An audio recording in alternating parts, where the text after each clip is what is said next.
The lottery system goes back even to ancient times, really, back to Roman times. But as far as our nation, as far as America is concerned, the King of England started a lottery to fund the Virginia Company of London. The Virginia Company of London, of course, founded Jamestown in Virginia, and Jamestown was funded by a lottery. Once America achieved its independence, another war broke out in 1812 between the United States, America, and Britain. So in 1812, the British came through Washington and ransacked and pretty much destroyed Washington. So another lottery was set up to fund the repairs from the damages to the infrastructure of the city of Washington. The problem with that is the person who was in charge of controlling the lottery and the funds that were accumulated absconded with the money, never to be seen again. So the lottery system and the criminal element is just part of D.C. Now, as far as what we know as the numbers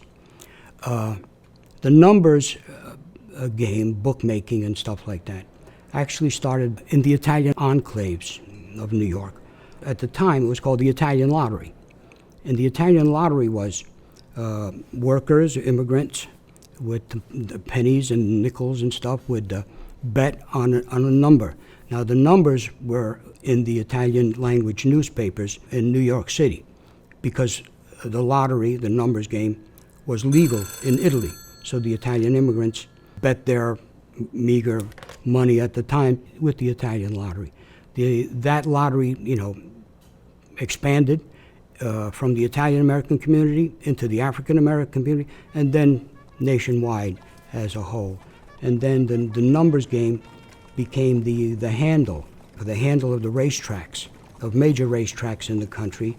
The amount of money wagered at these racetracks were posted in the racing journals and newspapers, and the last three digits of that handle were the number. So people would bet a nickel, a dime, a quarter on guessing what daily number would come out. So the way the game worked, the odds of winning are 999 to 1, but the person who won would only get 666 to 1 odds. So if he won, he only got like 60% of the number of the winning. The bank still made 40% off that winning, besides all the money they made off the losing numbers. So it was very profitable for the Mafia and all the constituent groups associated with the Mafia. We're talking hundreds of millions of dollars a year just on nickels, dimes, and quarters, As far as D.C. is concerned, most of the money that was bet in the D.C. area went to a certain bank in the Foggy Bottom section of D.C.